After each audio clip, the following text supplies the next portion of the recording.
Hey everybody, Lauren Cohen here, and today I want to show you an exercise that has multiple benefits that will help you to master the fingerboard, and it's also going to help with your ear training, and it's also going to help you to build your awareness and ability to play the most basic building blocks of music, and that is intervals. This is something that I've been working on with a lot of my students and in my own practice, and it's really about as simple as it gets. Now, I love exercises that have a variety of benefits that can benefit us, whether we're beginner players or advanced players, that can benefit our awareness of the fingerboard as well as ear training. So to start out with, let's just review our intervals. So there are 12 intervals in music. And again, this is just the most basic building blocks of music. I'm going to just use the keyboard here, and I'm going to go from high to low. All right. So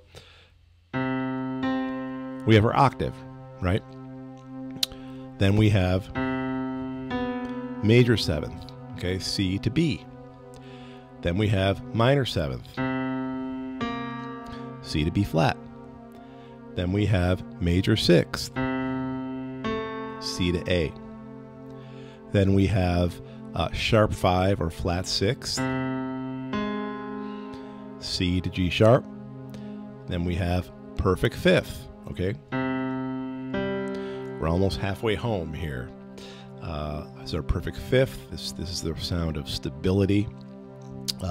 As bass players, we play this interval probably more than anything else. Perfect fifths. Then we have sharp 4 or flat 5, or what we also call the tritone. Okay, C to F sharp is a tritone because we have 3 whole tones to get us there. C to D, D to E, E to F sharp, the tritone. Okay, and then our perfect fourth, C to F. Then we have our major third, C to E. Then we have our minor third, C to E flat. Then we have our major second. And then we have our flat second. And then our root. So there's 12. We're going to take each of these intervals and play them in all keys.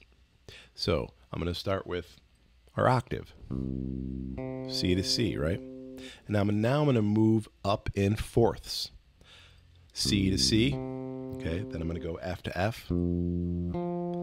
Now, what's also cool about this exercise is there's a little bit of improvisation. So I can go up now, I can go down, right? So from F, my next moving up in fourths, it's going to be B flat, right? So I could go down here, all right? Or if I really am trying to develop my awareness of the upper real estate on the fretboard, I can go up. Okay? Let's say I want to keep going up now to E flat, right? Then can't really go up to A flat in this case and play an octave, so I'm going to go down. Okay, now I'm going to go up to D flat. Okay? Now I got to get to G flat. Let's go down to G flat. I got to go to B. Let's go up to E. Now let's go down to A. Now to D. And then G. And then we're back home.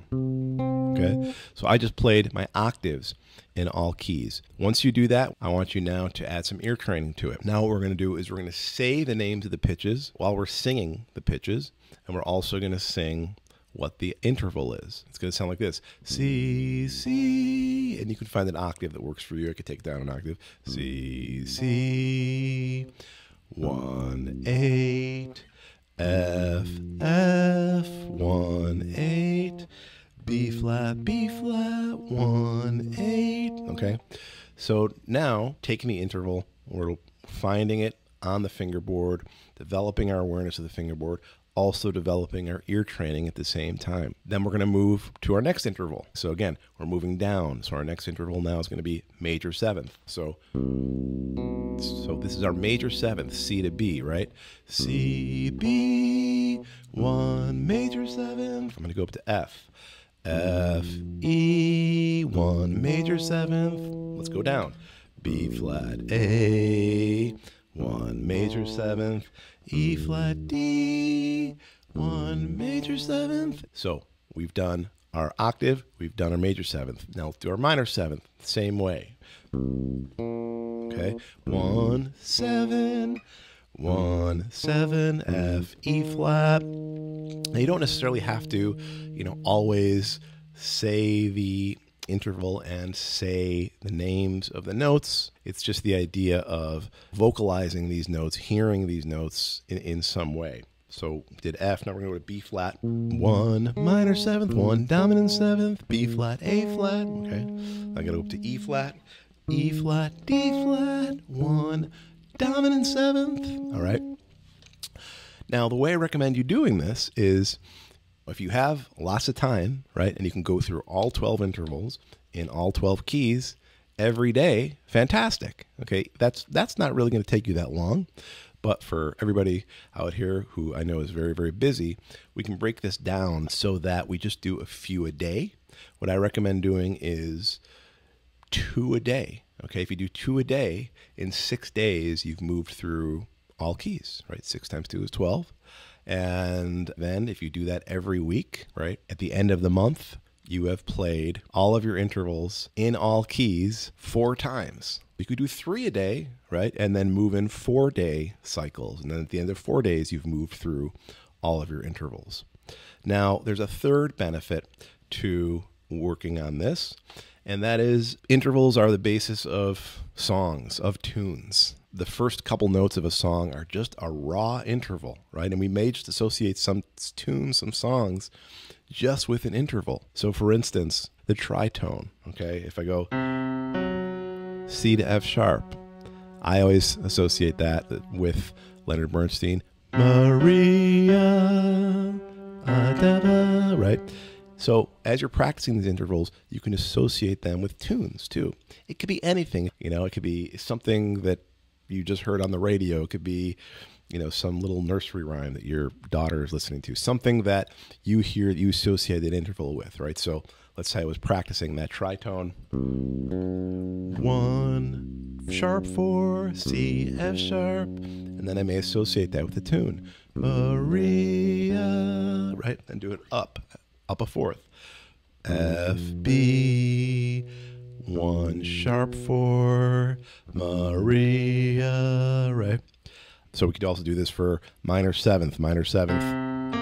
Okay, I associate that with Somewhere, another Leonard Bernstein West Side Story hit. So 1 flat 7, 1 minor 7, C, B flat, there's a place for us. All right, take that up the octave. F, E flat, there's a place for us. Okay, so as you're playing these intervals, associate them with a tune. That's just a fun way to do this, and it just makes it a little more musical. So interval practice, and really what we're talking about is sort of this interval practice, practicing in intervals, meaning doing 2 a day or 3 a day, right? Don't overwhelm yourself feeling like you need to do all 12 intervals every day. If you do 2 a day, then at the end of 6 days, you'll have moved through all keys playing all your intervals. You do 3 a day at the end of 4 days, right? You can do the math on that. If you're playing bass guitar or upright bass, to really learn the fingerboard, also to tie in your ear training in terms of learning the sounds of these intervals, and to add a little more fun to it, to associate the intervals with songs, to make it a little more fun. So it has multiple benefits, very musical, very powerful exercise, rooted in the most fundamental elements of music. Have fun with this one.